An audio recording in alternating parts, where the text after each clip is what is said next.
Hello, everyone. It's 3 o'clock, so I might get us started and people will continue to join, I am sure. My name's Amy Butler. I'm Manager Policy and Government Relations for the newly formed Office for Hydrogen Power SA. Thank you and welcome. Thanks for attending this information session around the market sounding process for the hydrogen jobs plan. There I am, and I'll be introducing our CE Sam Crafter shortly. We don't have much time today though, so I'm just going to get us started quickly. If we could just move to the next slide, Simone, thank you. So we just wanted to acknowledge that the traditional owners of the land on which we meet today and pay our respects to their elders, past, present, and extend that respect to other Aboriginal and Torres Strait Islander people who are present here today. I'll just start with some housekeeping because we've got quite a tight session today. We've got a 20-minute presentation followed by Q&A. So I'll just run through this briefly. If you could make sure your microphones are muted and turn off your cameras until we get to the Q&A, that would be greatly appreciated. You can use the chat function at any time to ask a question and we'll try to respond in the chat as we go through the presentation. If you can, and then when we get to the Q&A, please also use the chat function or the raise a hand function on Teams if you wanted to ask a question. The session is being recorded for probity purposes and to make it available online for others to view at a later stage. And on probity, I'll just note that we're joined here by Kiffin Thompson today he's our probity advisor for from BDO, who's just going to be joining us for the entirety of the session. Hi, Kiffin.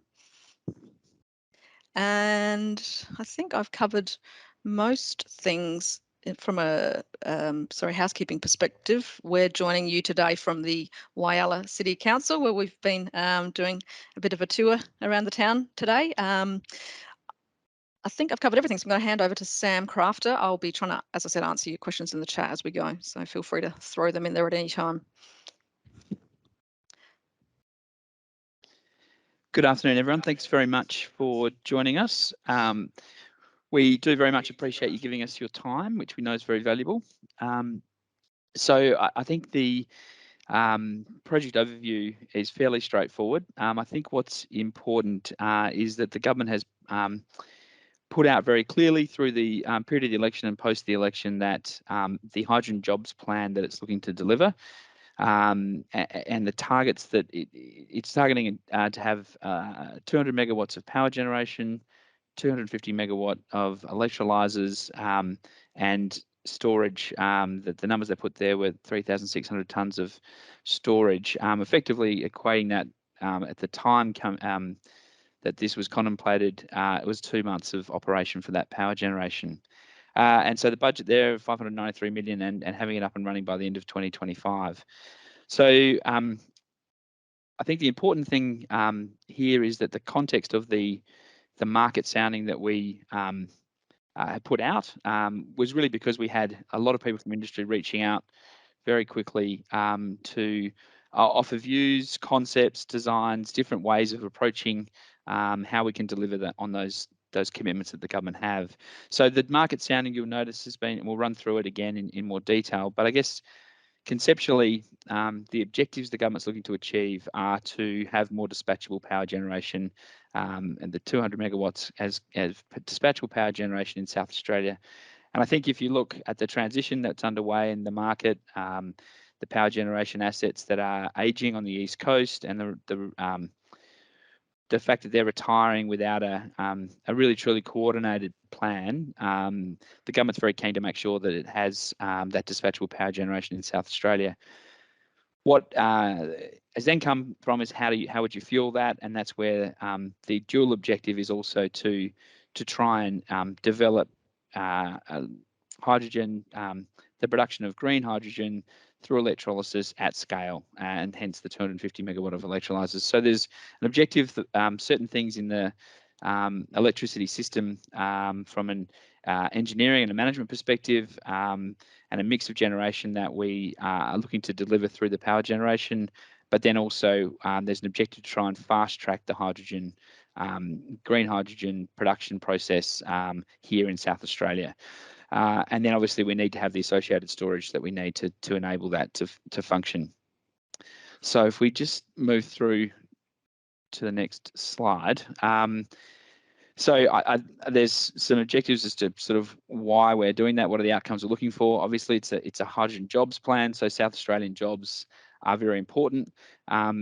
Developing a local skills-based and value-added opportunities around the production and facility and the utility. So I think the 2025 timeframe is important, and I understand it's challenging from a standing start. But I think the importance for South Australia in that time frame is that we want to be one of the first, first, second, third, but in the first tranche of projects that get developed in Australia, and potentially one of the world leading projects. And the reason for that is that we really feel like that gives us the best opportunity to capitalise on the supply chain opportunities that come from that.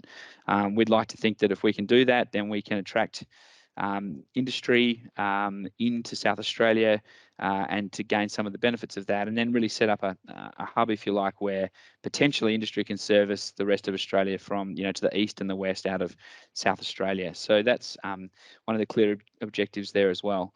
Energy system security is very much the piece about the generation. The ability to bring on more renewables through the firming that provides. Really, the other opportunity is having a flexible load. So the electrolyser at that size has a lot of benefits in being a flexible load in the system that we really do need more load in South Australia to manage some of the challenges that we have around minimum demand and some of the other system security challenges as well. And then obviously it's increasing and moving further on the decarbonisation journey for energy consumption in South Australia, and looking at ways that we can use it domestically. We can use it in use hydrogen in potentially transport and other applications as well, and manufacturing.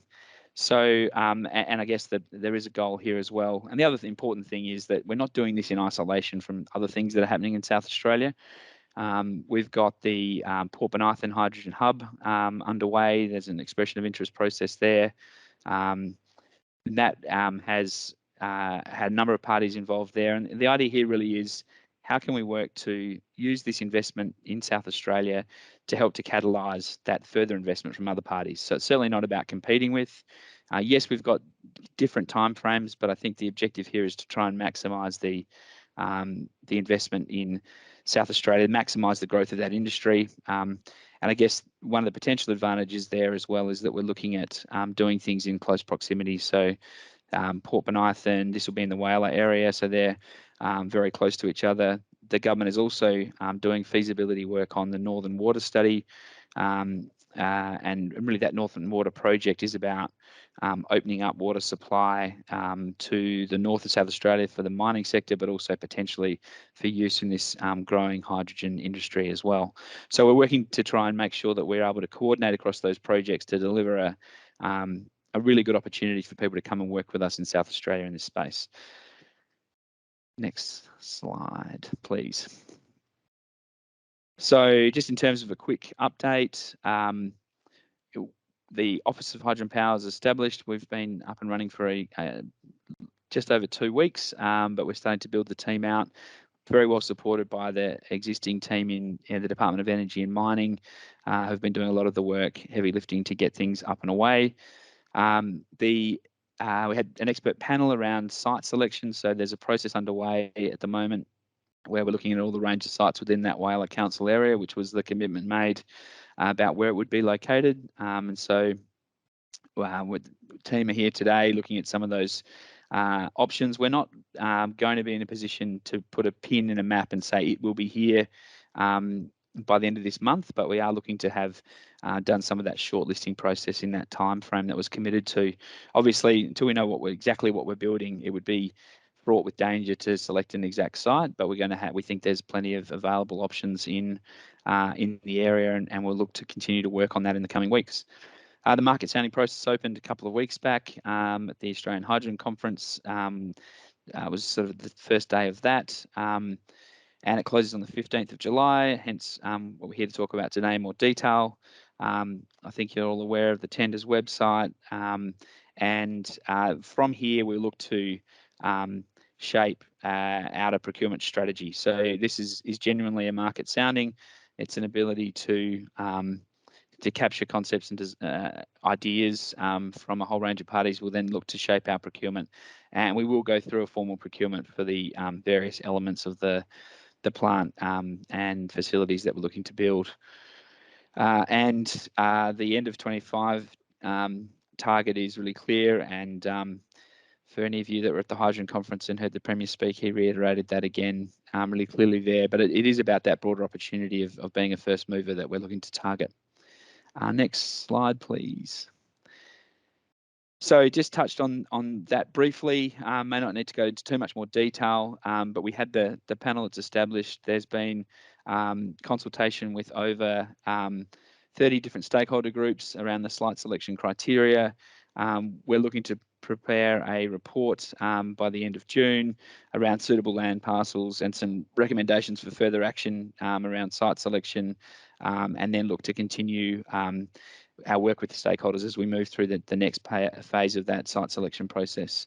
And obviously we'll have to incorporate the project design from the market sounding process, and as we move through procurement before we finalise the specific site. So I think I sort of touched on this already, but the market sounding objectives are really about getting feedback from industry around technical, system, commercial, project approaches, designs, delivery concepts. It's deliberately designed to be broad, to give everyone the opportunity to put forward concepts. I think that's the best way. We had a lot of interest early on, and so we thought the best way was to gather all those through this sort of one process. Yeah, we want input from industry and stakeholders so that we can then plan that procurement strategy and the rest of the delivery of the jobs plan, and obviously open to concepts and proposals right across the spectrum of the project. Next slide, please. So the themes, will sort of quickly run through each of these, but we call them out as power generation, hydrogen production, renewable energy supply, hydrogen storage, the offtake and utility of hydrogen, offtake and utility of oxygen, and power offtake. It's not limited to that. We are happy for people to put things, if it's not captured under those sort of themes, then that's fine. We are happy to accept other concepts and things that people may have thought we missed. We tried to try and make it as broad as we could, but obviously, yeah, please feel free to add things if they don't exactly neatly fit into one of those themes. Then please don't hold back in putting forward any information or ideas. So just in terms of renewable energy supply, really here just looking for concepts. Some concepts will potentially incorporate renewable energy as supply. There's a whole range of different ways that can be done, and so it's really an opportunity just to talk through the supply of energy for the facility, or potentially projects that could be involved in the supply to the facility, and happy to look at all the different constructs and ways that could be done, and also interested in people's thoughts on contracting and other matters. Yeah. Next slide. I'm conscious that this is all the information that was in the document, so I won't labour it and go through it. Really, what we're in the document, hopefully we were clear. We're not expecting answers to all the different points that we made in there. It was really just about prompts and ideas that people can come back. It might be that you're interested in just one of these themes and you're keen to put some ideas forward on that. It may be that you've got a concept that cuts across a range of them, and that's great as well. So hydrogen production is obviously the production of hydrogen that we'll need for the facility, the electrolysers, but we've sort of there listed a range of sort of things to prompt people's considerations around that, and the technology options and the ability to be able to produce the hydrogen at the scale that we're talking about. Next one, thank you, is storage. Similarly, there's a wide range of concepts around storage that we're keen to understand. Many different proposals being put forward, and so we're keen to consider all of those, and so hence calling that out as an important theme as well. And obviously the interaction of storage with power generation, hydrogen production is a key part of that as well. I'll keep moving through. Then the uptake of and utility of hydrogen and oxygen, that's obviously another important element. Element of the hydrogen jobs plan is if people have concepts of how they think they could use hydrogen, obviously there will be the power generation element, but if there's a concept that hydrogen could be produced and used for, as well as that, used for other elements in industry or other applications, then we're more than happy to understand and hear about that as well. And likewise, oxygen being a byproduct as well as another opportunity that people may have that we'd looking to understand more about from people within the industry. And power generation. So again, clearly that's an objective. So we'd like to understand the concepts there that people have about how best to deliver that, how best to deliver hydrogen power generation. There's a whole range of options and technologies involved in that as well. And so we're really keen to understand that, understand from the market that current technology, the current thinking, and the potential options that we have in terms of meeting that requirement and objective. And then power offtake. So this really goes to the use of the power generation, the concept around the potential to use it to firm up renewable generation, and really looking to target the operation of the facility to drive down where possible industrial power prices for industrial users in South Australia. So that goes into a lot about the operation of the power generation, but also the contracting structure and mechanisms and options that people have in that space as well. So very keen to understand that. Very many views on that as well. So yeah, very keen for people to contribute there. So just in terms of deliverables,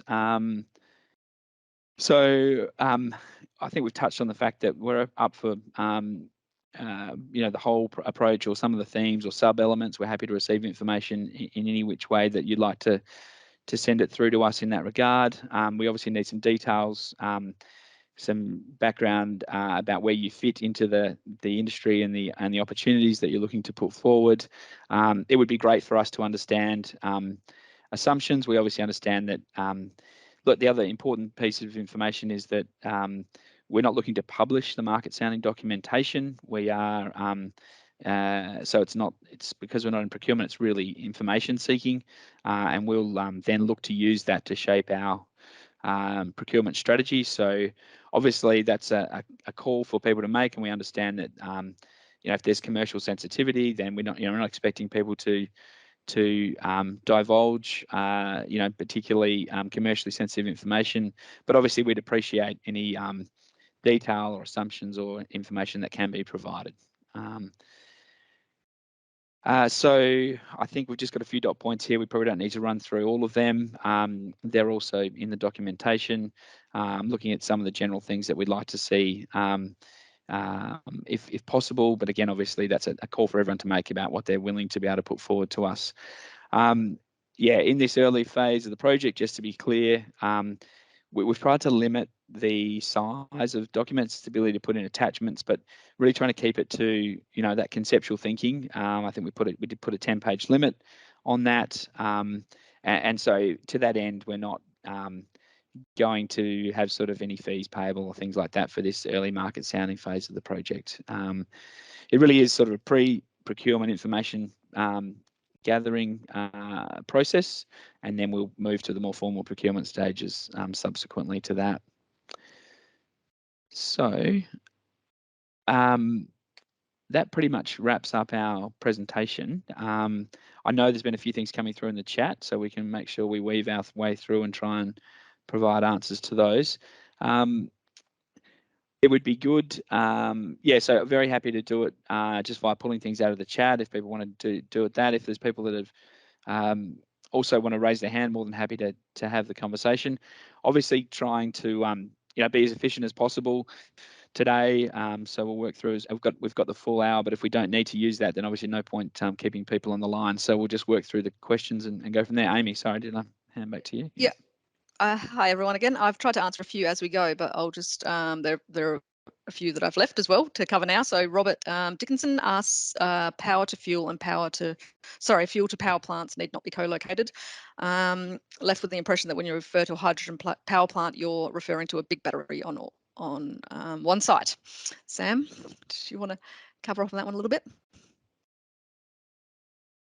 Yeah, sure. So we're still at the point of looking at all of the options around siting. So we're happy to consider different configurations for different elements of the plant and the merits of all those. Yeah, the sites that we've been looking at are able to enable that to happen as well. So it doesn't have to be an all-in-one facility. So yeah, don't misinterpret my comments there if I led it in that direction. There's obviously a model which does do it that way, but there are other models that will be considered for sure. We've got a question from Kath. Kath, did you want to ask that question just to give a little bit more context around? So it was around, social engagement and local contribution in contracts. So I think that's about future procurements. Is that what you were asking there? Yes, it is. Sorry, can you hear me? Yes, thank you for your introduction. Just asking about. We can't hear you. You might be muted, I think. No, I'm not muted. That's just me. That's okay. I was just asking about what level of social engagement will be in the procurement in terms of all the contracts. And I know you talk about local jobs. However, the question is clearly, local people and local companies competing with larger organisations who will obviously be, putting in for tenders and contracts. So will there be a level of social enterprise engagement, local engagement, and is that going to be a key focus in terms of quotas? So so that obviously there'll be industry participation plans that the state government drives very directly, and working with the small business advocate as well, and the Ian Nightingale. So I've just forgotten his term, but so so there's a whole range of things that are done in a sort of fairly structured way. But I think the other important piece, and the short answer is yes, we will have to factor in how we can maximise this within our procurement process, whilst also recognising that a lot of the equipment and technology is going to be coming still from the international market, and so we'll need to get that balance right. But I think the important thing is, and I started last night in a very small way, but we're here talking to some people from in Whyalla from the Business and Tourism Council, association, I think. Sorry, and but I think that the important thing is about actually engaging directly with businesses in the community to understand what the real opportunities are, and to manage expectation is really important as well, but to try and drive as much as we can where that's possible for local business to be able to get the opportunities that are there. So it's about trying to make sure that we're clear about that everybody understands the opportunities that are there, and we are able to get that out through the right networks to be able to drive the local jobs, but also do it in a way, and we're trying to be very clear about, and look, we're still really early, but we're trying to be, as soon as we get information, to be able to keep sharing that, so we work on that together, I guess, as we look to develop this procurement strategy. Yeah. Okay, thank you. Sam, a question from Jeff around whether we're after EPC or build, own, operate for the power generation.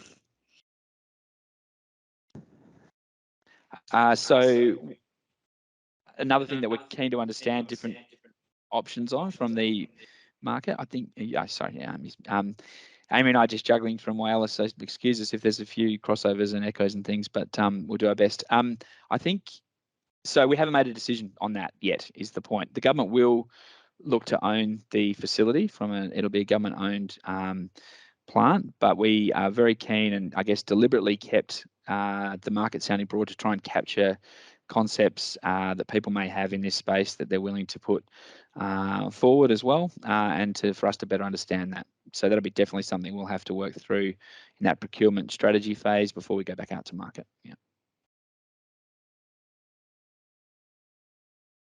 And Gary, you had a question around whether we're going to go through the submission document, given the length. Did you want to just clarify what you meant by that?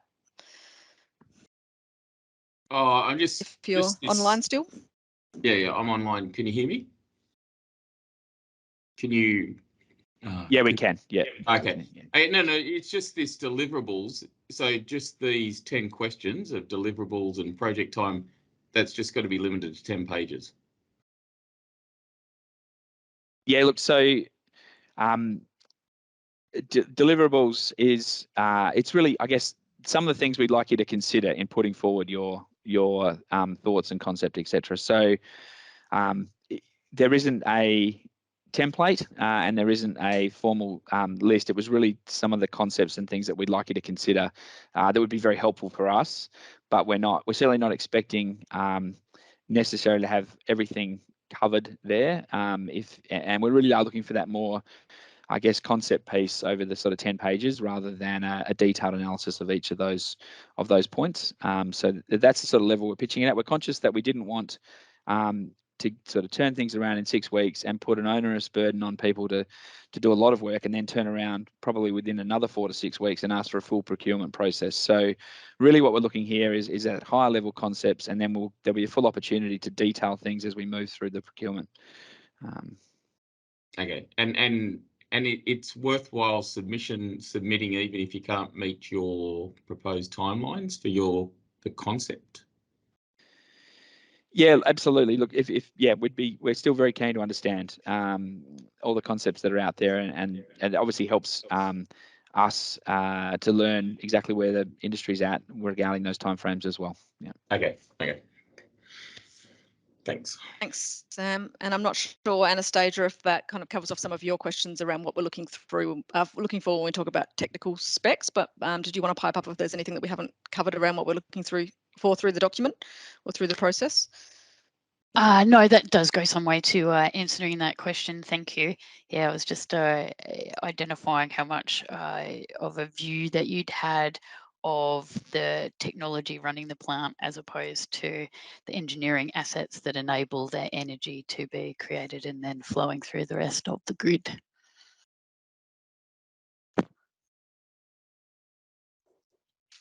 So I think that you've answered my question. That's fine. Thank you. Thanks. Yeah. Great. Excellent.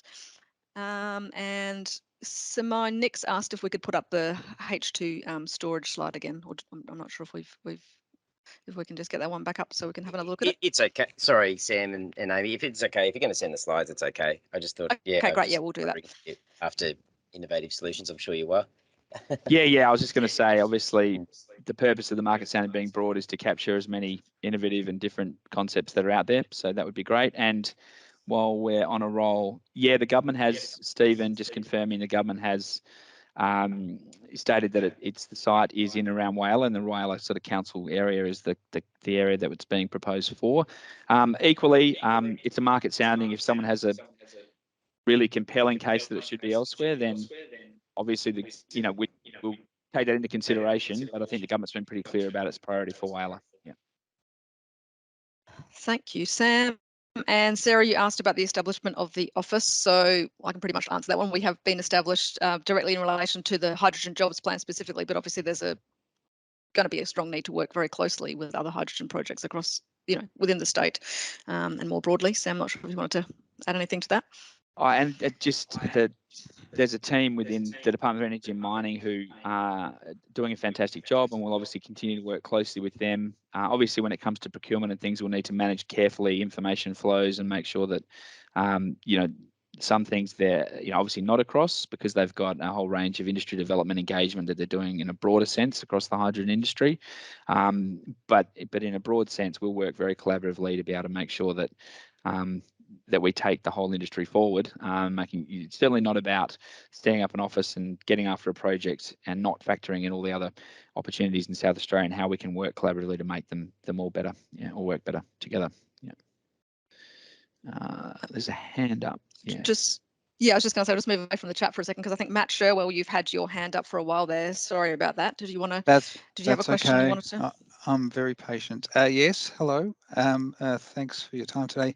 Just a fairly high-level question.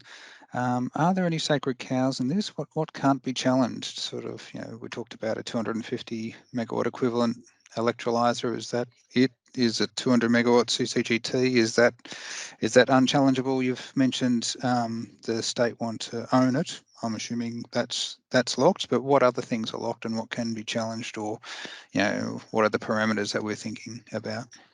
Yeah, so look, I mean, I think we've had a few questions. Thanks, Matt. Sorry, thanks. I think we've had a few questions along this line over the last little while since the market sounding's been out, and I think the best way to talk about that is firstly the budget and the time frame I would consider to be locked. Now, obviously, that depends a bit on what we get back from the market, and if that's unachievable, I guess then we have to reconsider. But it's that first mover advantage is really important. So what we're trying to do is achieve it to that time frame, and the budget is, not surprisingly, in the government context, the capital budget is the capital budget for the project. So, and I think that other than that, and government ownership of the power facility is very important, but otherwise, the market sounding has been left deliberately broad. So we're keen to understand all of the other different ideas and concepts around how this can be delivered. Now, that doesn't mean that the government's going to change or move away from the numbers that it put out there.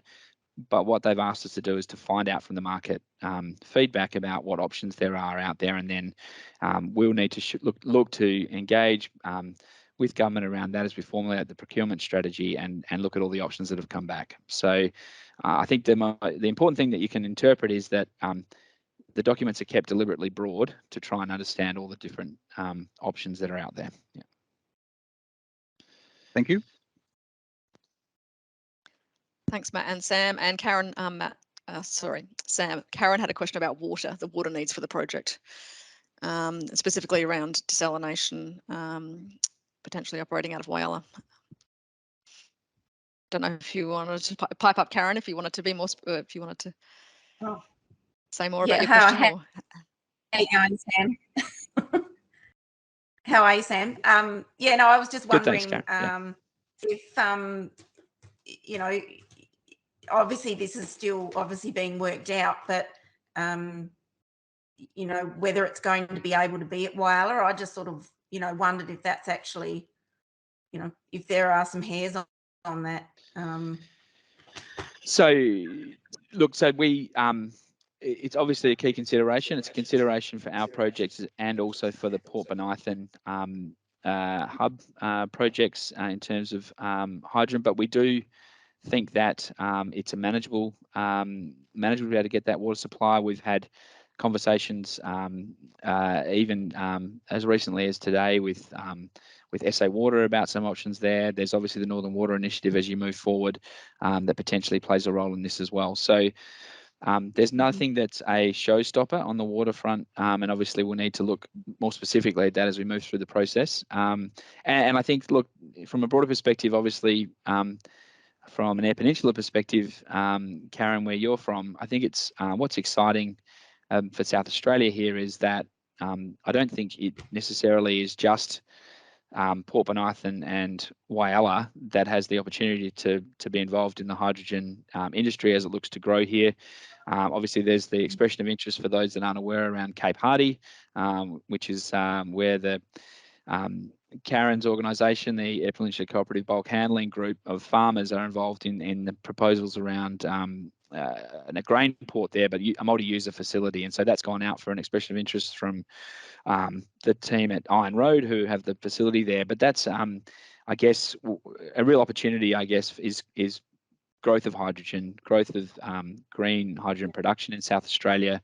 And I think that opens up opportunities. So whilst our project is focused in that area, it doesn't mean that hydrogen is just going to be focused in this area in South Australia. There's really a very big opportunity here for South Australia more broadly. Yeah.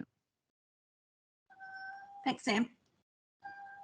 Thanks, Sam. We had a question in the chat as well about the drivers for the current capacity of the electrolyser and the power supply. So I'm not sure if you want to address that. From Ron Theo. Sorry if I pronounced that incorrectly. If you'd like to add anything to your question, or Thanks, Amy. That's fine. Yes, I'm just trying to understand what the main drivers were for, I suppose, particularly the 200 megawatts of power supply. where that sort of originated from? Yeah, so look, I think there's a few pieces of work that have been done in South Australia about the amount of generation that's required to, I guess, really make a difference from a system security perspective. And this goes back to the previous work done around the energy plan in 2016-17, and I think there's probably been some more historic work than that done as well. But it sort of lands between the 150 and 250 megawatts. So I think that's why the 200 megawatt figure has come through. And so that's really in terms of the additional power supply that can make a difference in South Australia in terms of balancing that out. And so I think that's probably where that was started. Obviously, you know, I wasn't intimately involved in all the elements of the thinking that happened around this. It's coming through an election process, etc. The opposition did some work, and they were able to put that forward as a concept. And then obviously our job now is to look at that and develop and take that forward. But I think that 200 megawatt mark is around the mark for what is accepted as being a contribution that can make a difference in the South Australian energy market. Thanks. And thanks, Connor, for your question. So you're looking for a bit more information about what manufacturers what would be most valuable to submit through the market sounding process? Yes, yeah, thanks, Amy. Just I guess there's not sure what exactly would be most useful to include in that short 10-page concept paper. Yeah, so I think from manufacturers, we're really looking for some information about the ability to, and I hope I got that right. Sorry, I just was trying to get my mute button on and off quickly and lost concentration for a minute. But I think the key thing is, what's able to be supplied at scale, what configurations, how would that work, and I guess what's sort of your concept for how you could deliver a project of the scale we're talking about. So that's the sort of information that we're looking for. As we move through the next phase around procurement, then we'll look to get a lot more of the technical specifications in detail and those sort of processes, and more information about the processes that are required, etc. But I think that's just generally speaking, the concept sort of level that we're looking at. Happy to receive attachments with further detail as well, if that helps, and that helps clarify, or there's some ready-made material that you can point us towards through that process. We're comfortable with that as well. Yeah. Thanks very much, Sam. Thanks, Sam. And Rita, good question about the broader other states' hydrogen agendas and task forces, and how we make that a more joined up approach, I think. But feel free to pipe up if you wanted a specific bit of information from Sam or myself. No, that's good, Amy. It's just learning from the lessons that others have learned, and also not seeing what the competition's doing as well.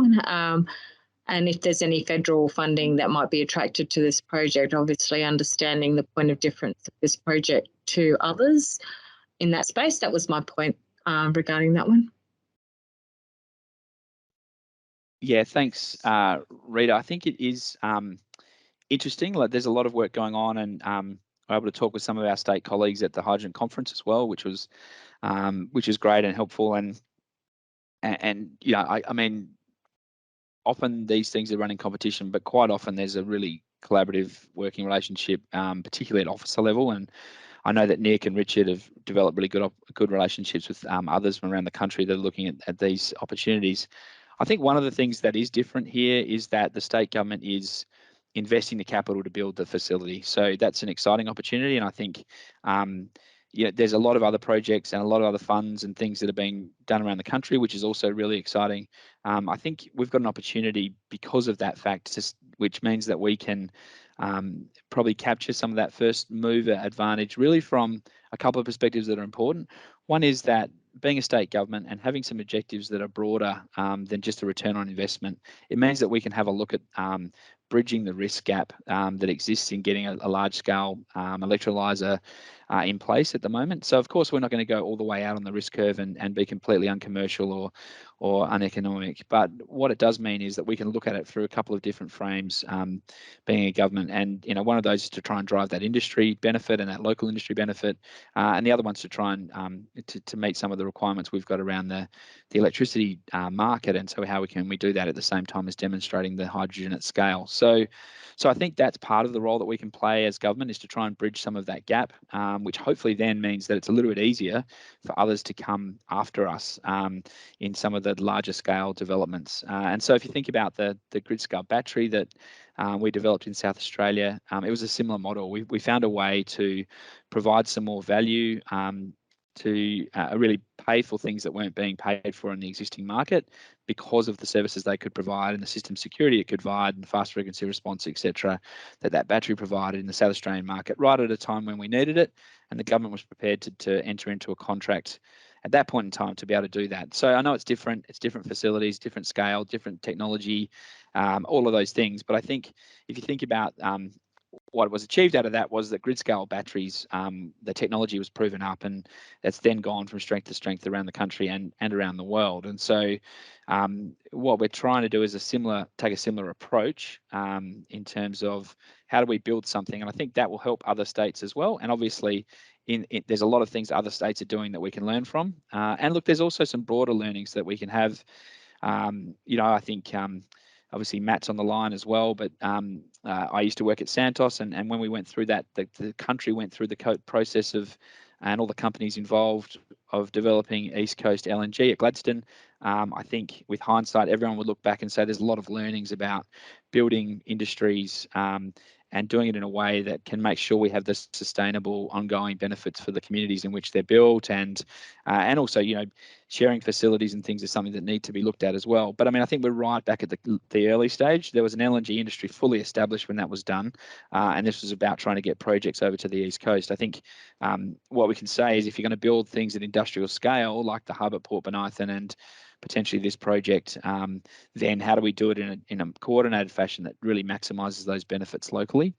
So I think that's the opportunity. And yes, there is some federal money that's been attracted to the Port Bonython hub project through the federal government hydrogen hubs funding. So $70 million in line with a contribution from the state of $30 million and potentially some partnering contributions from the partners that are working there as well.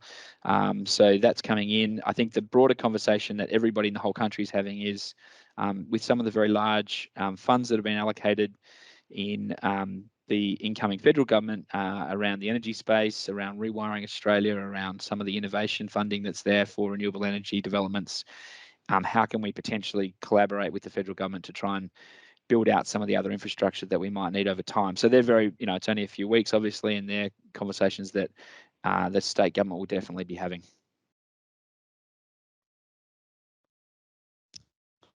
Thank you, Sam and Rita. Sam, a couple of questions from Luke. The first being the plan. What are the plans for surplus hydrogen production?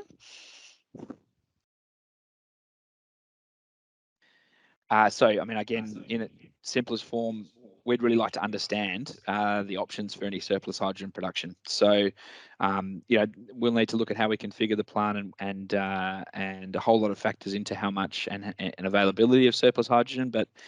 But I guess there are options to configure it in a way that there is potentially some surplus hydrogen. And so in that event, we're really keen to understand what people think uses might be.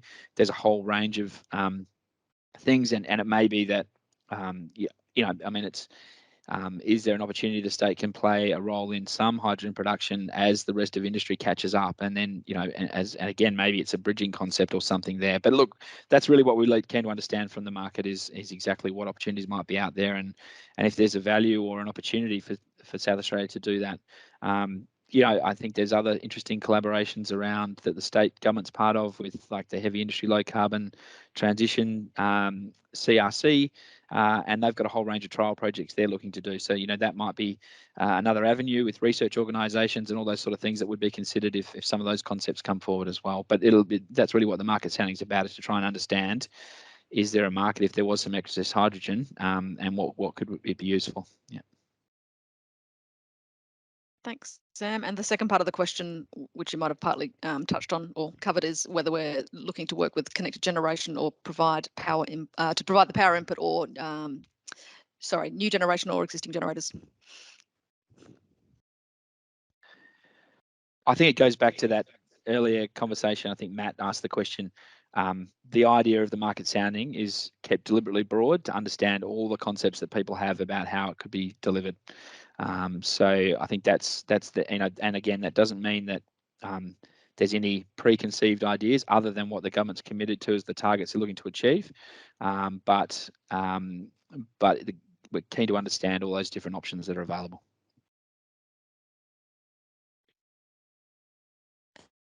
Question here about our process, which we haven't covered. So what's going to happen after the 15th of July when the market sounding closes? What can we outline some of the next steps, I think, is that what we're looking to understand here. Because obviously we're at the very beginning of this the process. Yeah, sure. So there'll be, we'll have to absorb all the information that comes back through the market sounding, and then we'll be looking to move fairly quickly through to the next stage of procurement. So yeah, there may be an opportunity for us to engage further prior to procurement to clarify information as needed, but then we'll be looking really to synthesize that down and look at the best procurement pathway and develop really a procurement strategy, which will then need to move quite quickly into the actual procurement delivery. So there'll be a phase, if you like, of that information, absorbing what's come back in. How does that then get turned into a procurement strategy so that we are clear about what we're looking to achieve, and then we'll move into the procurement process. So that sounds like a lot of time. We don't have the luxury of time. So, we really want to be looking to move into that procurement, by sort of the second half of this year. I'd like to think that by the end of quarter 3, beginning of quarter 4, we're actually looking to move out with some more clarity around procurement. If we can move quicker than that, we will, but we don't have a lot of time if you work back in construction and ordering and all those sort of things that would need to happen to make this happen and be operating by the end of 2025. So we're conscious of that and the timelines and the schedules, so we'll be moving quite quickly. I haven't got exact dates and all that mapped out just yet, but give us a few more weeks and then we're really trying to do as much work as we can while the market sounding's out to get some of that pathway mapped out, and then we can communicate as we have more information about the next steps. Anna Freeman, you have your hand up. Did you have a question that you'd like to put forward if you're still online? Sorry if I've kept you waiting. No, not at all. Just a quick question, I guess, about to what degree you will, in the procurement process, therefore, as a result of the market sounding, I guess, determine the key characteristics of the model or a model that you'd like to go with. So to what degree that might be landed, or whether that's kept open still within that procurement process. And I guess one of the key considerations there is that those that might participate in the market sounding may feel they might lose a competitive edge potentially, I guess, in that process. So just how you might handle that tension, and I guess whether there will remain some sort of significant scope for flexibility in that procurement process, or whether you expect that you're going to be narrowing down the model that you want. Yeah, so I think we're cognizant that it is a market sounding, and it's deliberately not the first stage of procurement. And so we need to make sure that the procurement strategy that we design is fair for everybody. So that will need to maintain a degree of flexibility. I guess the only thing that is a determining factor that we've talked about is the timeframe for delivery as well. So that will influence how we come up with a strategy. So whilst we'll look to maintain flexibility to keep the field as broad as possible as we move through that procurement, because obviously that's in our interest as well. we will have some things, I'm thinking timeframe, that will mean that some concepts, will be eliminated or difficult to manage if we can't meet some of the key requirements of the project, or equally if there's things that are going to be well outside the budget parameters and things like that, there may be some narrowing. But obviously we're conscious that it's clearly not a procurement process. We are looking for broad concepts and ideas before we move into that procurement strategy phase. So, and we're conscious that we want that to be a proper competitive procurement process for all of the elements that we're moving forward with. And so, yeah, there is a bit of a tension there, and we have to make sure that we get that right. Partly having Kiffin involved and probity advisors helps with some of that sort of clarity around affording everybody due process. But also it goes to the way that we are able to look to design that process to try and capitalise on all those opportunities without excluding people, on the basis of a market sounding, which was simply that. So that's not the intent. Yeah.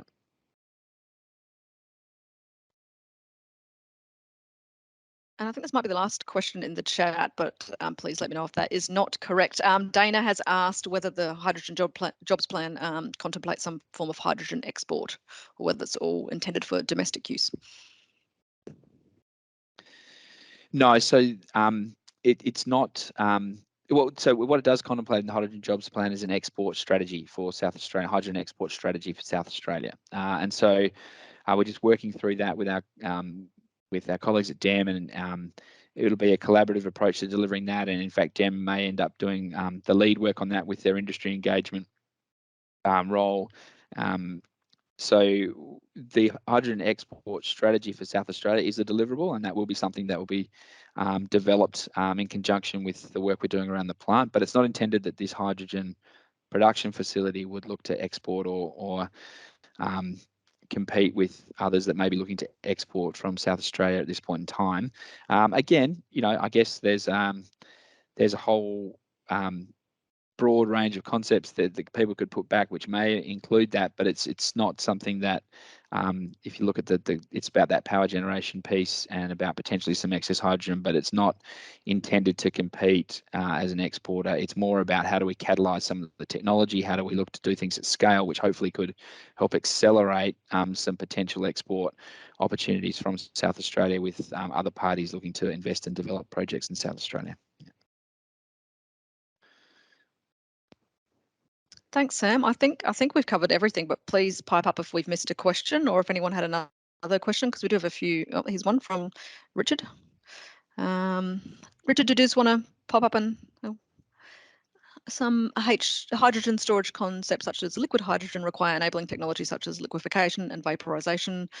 Does this imply, sorry, there are multiple liquefaction technologies, but liquefaction doesn't appear to be in market sounding. Does this imply preference in gaseous or liquid storage? No, it's not intended to imply a preference. So we're keen to understand all of the different options, and it may be that we just, in our list, we're not exhaustive. So apologies if we haven't got that right. But yeah, no, we're keen to understand all of the different options and for storage. Yeah.